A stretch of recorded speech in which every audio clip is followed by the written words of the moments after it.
Hey there folks, Glenn with the almost world famous Cactus Atlas, spending the next 3 nights in Bryce Canyon National Park at the Sunset Campground. And I'm going to take you on a tour and tell you what I think, and we'll do some activities, so it should be a good one. Well, if you're new to these episodes, the first thing I usually do is just give you a quick tour of my campsite and show you a representative campsite that you could expect to see, and then later on we'll look at some, and then I, in addition, have been doing drive-through videos that look at every single site in sequence, which we do not do on these episodes because it would be too tedious, especially in a gigantic campground like this one. As far as amenities at the campsite, you of course get your picnic table and a ground fire ring, and that's all you really get. You are in a forest of pine trees, so everybody gets shade, so that's a plus, I think, for just about everything. I'm going to be surprised if there are a lot of exposed sites in here. And of course you get ample ground to pitch a tent, and luckily my site ended up being level, because I'm going to tell you there are some pretty hilly sites, and I'm going to probably spend more time on this episode telling you what to avoid than what to get. That being said, like I experienced, you're probably not going to have much choice unless you are making reservations right when they open reservations for a span of time, because this place, both campgrounds in here, the North Campground and Sunset Campground, which we're in, are extremely popular and booked up like nobody's business. Bryce is a very touristy national park, just to give you a heads up. If you don't think it is, you got to get over that quickly. Other than that, I have a very cold night, my coldest camping night yet. The prediction is 23 degrees tonight, and that's another really important thing to note if you're coming to Bryce that some people don't know, is that you're at a very high elevation. I want to say we're like near 8,000 feet up here, and it's already chilly, but it's going to get really cold tonight, and it is mid-May, just to put it in perspective. So this is really a good place to come in the middle of the summer if you're willing to deal with the crowds. Even now is going to be crowded though too, I think. I think tonight I'm just going to take it easy. I've got all of my blankets, 2 highly rated sleeping bags for cold temperatures. I think I'm ready to weather this night. The hard part's going to be the morning when I have to get up, because if I get up at 5:36, something like that, that's the coldest time. It's like 24 degrees or 23 degrees around there. So I need to figure out my game plan for how to get up, get warm fast, and then go do my thing. Or else I could just stay under the covers and fall back asleep.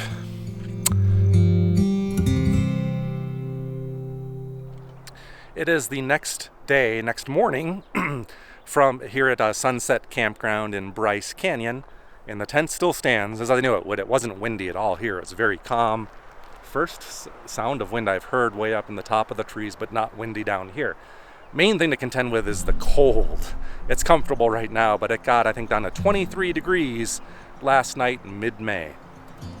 Alrighty, so here's what I've been up to today so far. I did two drive-through videos where I take my truck and I have 3 GoPros mounted on the roof, and I get a front view and the 2 side views. You probably have seen us do that. So I got one for this campground, and I got one for the other campground, which I'm not making a video like this one for, called the North Campground. So if you want to scrutinize, if you want to scrutinize every single site, that's probably the video for you. My plan of attack is to take the knowledge I've gained by studying the sites by the vehicle, and then I'm going to just point out the likes and dislikes and where I'm a little bit critical of this campground. But I'll also point out the good. So if you've come to this video, especially out in the future, you're likely shopping for a campsite, and you want to come to Bryce and you want to stay inside the park, and I'm here to tell you it will probably be a very positive, memorable experience. But I want you to be very careful and pay attention, because if you want it to be the best experience, you're going to want to know what to avoid. And this is a challenging campground to talk about, maybe the most challenging I've done yet. I'll give you a note of why I may seem nitpicky or why I'm pointing things out, because some people probably don't care. Some people think I'm being dramatic or something like that. But basically the gist of it is this. When you come to a national park like this and you stay inside the park, you're paying a lot of money for your campsite. Trust me, you are. Forget what the current price is. I paid for it a few weeks ago. Amy can flash up the price, but cheaper than a hotel. But still, you're paying money, and they're charging a lot of money to come in here. So I don't think Bryce, I would have to imagine they're doing okay financially with as crowded as this place is in the industry around here. So that's what I want you to understand first. I think people that come to developed campsites are looking for some kind of an experience in between the rugged and a hotel, basically. You know, you want to spend the night somewhere, but you want your running water, your clean bathrooms, your showers, your general store, all of the creature comforts. So the reason why I'm going to be a little bit more critical here is people are spending more money for a developed campground experience, and I think they should get a little bit better than what you're going to find here on the average. Challenge I think they have here is the campgrounds are on very hilly terrain, so that's something to contend with. But I see lots of opportunities here if the funds are there to make it a much better experience. And I think they can and they should spend more money and do better than they've done on this campground. The primary words of caution really are unlevel ground. That's really, and sometimes pretty severe. Where I think they could do a better job in general is, why can't they build level tent pads? I could see how they could level these areas out, and I don't think it would take that much to do. Why, I guess National Park Service, have you ever considered that? Second thing would just be they cram them in like sardines, as I've already kind of told you yesterday, in some cases. So there are exceptions to everything I'm telling you, of course. And while I can't go over every site, because you're dealing with over 100 sites here at this campground, but those are the main things you really want to look out for. And I'll try to help you the best I can. But with all that said, maybe watch our drive-through. Hopefully you can discern the unlevelness on that. I haven't seen the footage yet, but anyway, let's do the best we can here. Rather than just complain, let's solution a little bit together and think. And I have a perfect case study here that is representative of a lot of the sites you're going to see here. Now, I don't know what's involved with this, just to get that out of the way. So maybe I'm going to ask you guys what you think. But I don't know if you'd need to do it with like a bulldozer to make it easier, or if you could just do it by hand. But how hard would it be to level that spot back here and then put a tent pad around it? Why do smaller campgrounds that charge less have better facilities than somewhere like this, is my point. Now that I'm up here though in this site, that's a little bit more level than it looked like from the ground, to be honest. But hopefully you see what I mean and what I'm saying. I'm out here during the day and the restrooms are right here, and I don't think there's anybody around. So this is my opportune time to give you the restroom tour. There's a couple things I like about this, so I'll always point out the positive. The positive I can share with you. The restrooms, I would say, are top tier for a campground. I'm going to show you, they do have a place to wash your dishes, and it's very convenient, and there's lots of working space you can work with. Huge plus, because you don't get that a lot. And the restrooms have been very clean, so kudos. I saw the folks coming to clean them, but also kudos to my fellow campers for not peeing all over the seat. But yeah, you got your running water in the men's room anyway, your urinal, and 2 stalls. That seems to be pretty par for the course, and it seems, up to date.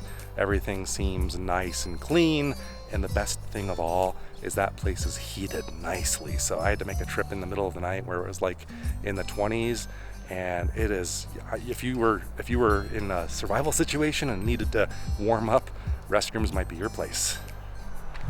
So overall, Sunset Campground consists of 3 major loops: A, B, and C. A is RV only, or I guess trailer only. You won't see any tent campers over there. And then B and C are supposed to be exclusively for tent campers. So that's a cool thing that I like about this campground also, is it's like 2/3 of it is devoted to tents, which usually it's the other way around. So good job there.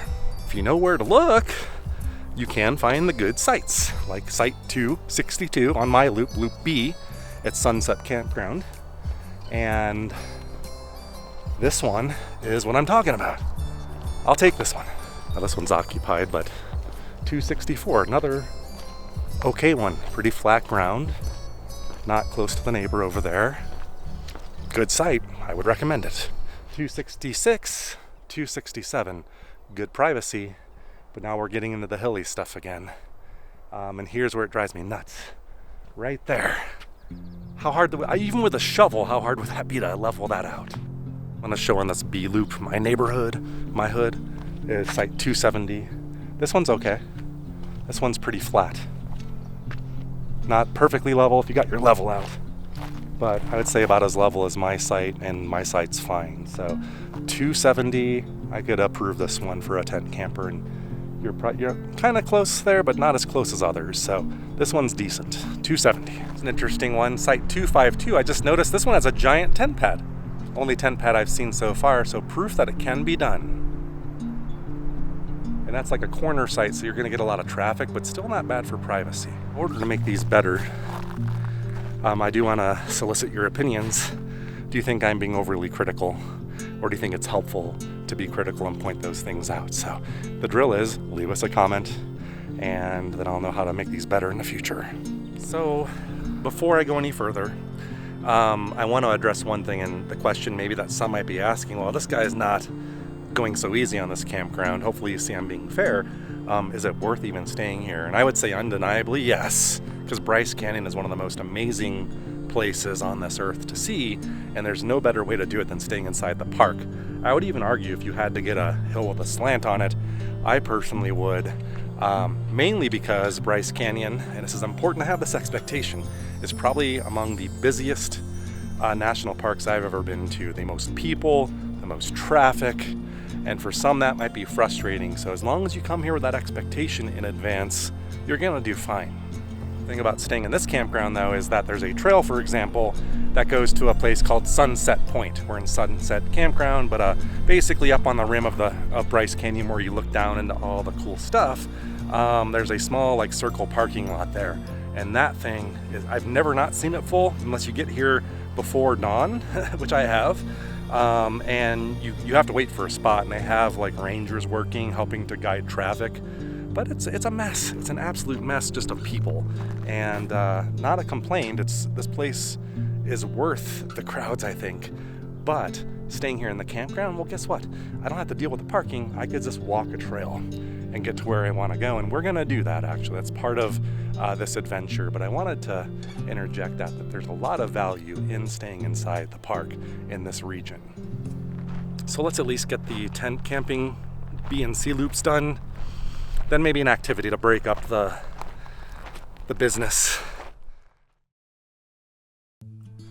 But we're officially on the C loop in the 280s. And this one's not bad. 281, it's occupied, but a good site. 282. C loop's a little bit better already. I didn't really look at it carefully. A little bit more level up here, at least this side. 83, not bad for privacy, but you're on a slope, so just be aware. And then 284, 285, I assume 286. And these with adjoining parking spaces, which maybe are intended to be group, but not a huge fan of these, mainly just because look how close everybody is. Not the most level either, but if you had to take it, you'd probably still be okay. A couple places you could pitch a tent, but most importantly, excellent privacy compared to everything else here, as well as the level ground. So you get it all, but I'm not gonna give it a 5. 289. Privacy-wise, these are okay. For national park expectations, I would say. This is better how to spread them out. And not the most level, but close to level in this back section. So I would say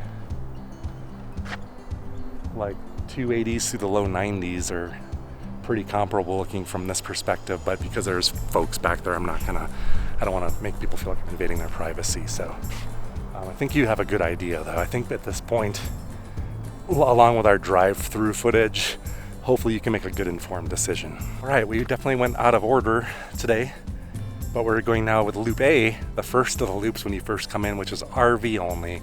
You guys probably know the reason why I favor the tent campers on this, because I'm a tent camper myself, but I do want to help out the RVers and people in campers too. So what you're probably interested in is driveway length, and do they have electric here, which I don't think they do, and how level is it? So doing my drive-through seems like it's okay, but let's walk it and we'll look at a few, but I'm not going to do the whole thing. Anyway, site 200. I don't know, you could probably judge by seeing what I'm showing you, the driveway length. Not the longest driveway of all time, but you know, probably not class A, I don't even know how you would get in here. It's these wonky driveways where you have to overshoot it and then back it in. But the angles you have to back in are sharp. I'm curious if any of you have stayed here in a rig.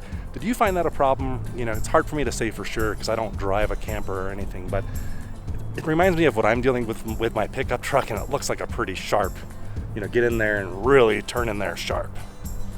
Now that I'm inspecting all these on foot, they really are the same. I really would be stretched to say one's any better than the other. They're about spread out the same length driveways. Some of them are a little bit more unlevel, like 212's a little bit more slanted than most. But for the most part, yeah, I mean, this is pretty much all the same.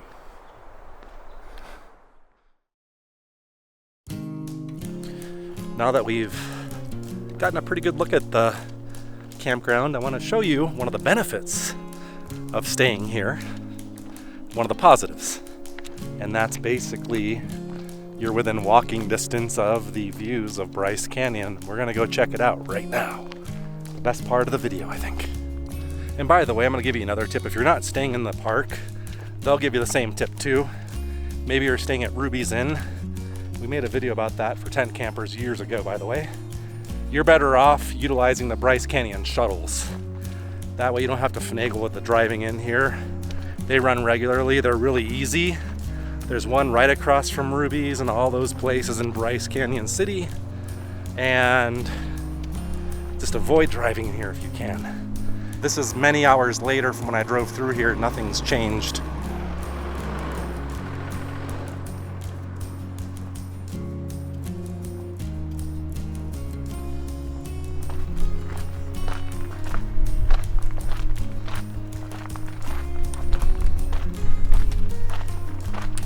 Here I am on the rim trail. Sunset Point proper is right down here. There's nobody over here for the moment. But now you see what all the fuss is about, right? Probably one of my top 3 landscapes of all time. And there's nothing else like it that I've come across exactly like this ever. So now you understand why it's so popular, hopefully.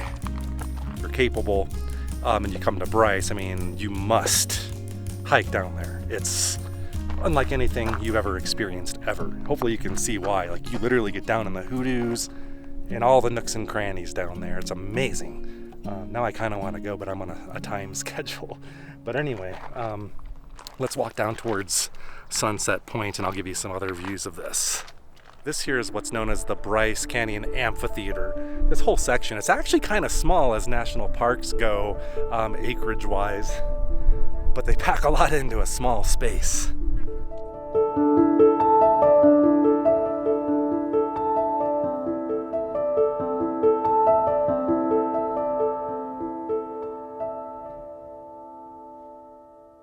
Alright, so this is the official Sunset Point.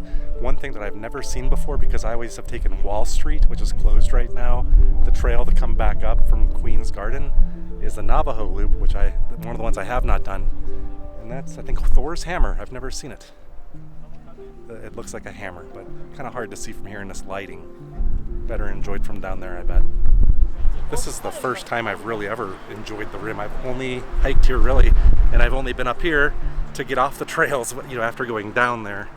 And typically what I do, I think it's Sunrise Point where you catch the Queen's Garden Trail. You basically kind of go down through the landscape here and then up either Navajo Loop or another one called Wall Street, which is my favorite one, but they close that one seasonally.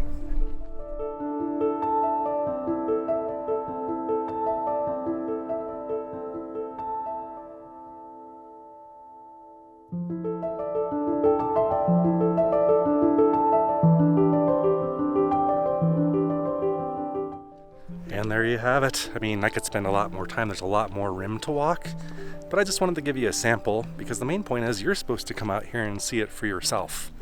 That's what I want you to do, but you really got a good look at the amphitheater, even in that short stretch. There's much more though to it.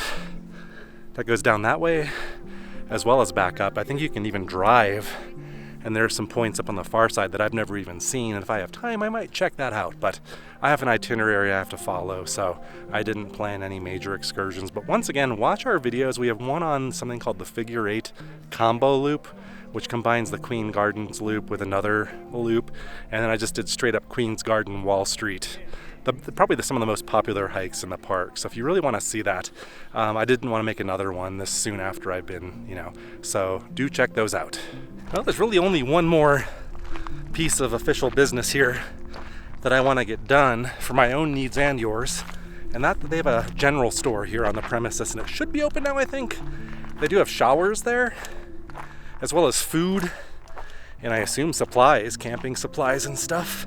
So I'm gonna go check that out because I could resupply myself and I could use a shower later for sure. So one piece of business we usually do on these episodes is if there's a general store inside the park, we go and check it out, and there is.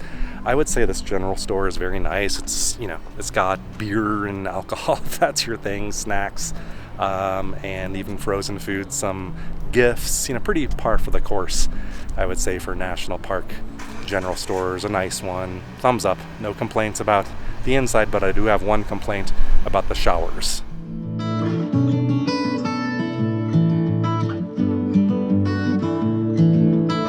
As you can see, they do have showers here at the general store, which is awesome, but they do the token thing, which, I'm not a fan of that. I'd like to debate people on that one. It's stupid, I think. Lassen National Park is a good example of how you should run this. Why don't you just get a code on the door, charge people, and let them, charge them a little bit more, and let them have a code that works for 1 or 2 days with no time limits. Here you got to buy a token. One token is $3 and gets you 8 minutes, which I guess is generous compared to other places. But tokens are so dumb. They really are, especially in a place like this.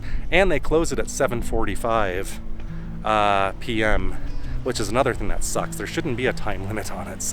But the token is good for as long as I need it. So that's one thing I need to do, is go get back to the camp, get my stuff, and go take a shower. I got one token. I should be able to get it done in 8 minutes, no problem. Well, my friends, we find ourselves at the end of another campground episode. I hope you enjoyed it. I'm here for a couple more nights, but I feel like I beat up enough on this place as it is. But I've also pointed out some of the beautiful, amazing things. So for the National Park Service and anybody out there who might be listening, I think you can do better. And one way I think you can do better is by installing tent pads for the tent campers. Maybe a variety, 10 by 10s, 12 by 12s. And I was thinking about it, you may not even have to level the earth to do that. You've already got one. Spend a little bit of money and make it a little bit better, and I think it would be awesome. That being said, folks, I've got to go make more videos and do more work. So happy trails. We will see you on another episode next week. Thanks for joining us, and bye-bye.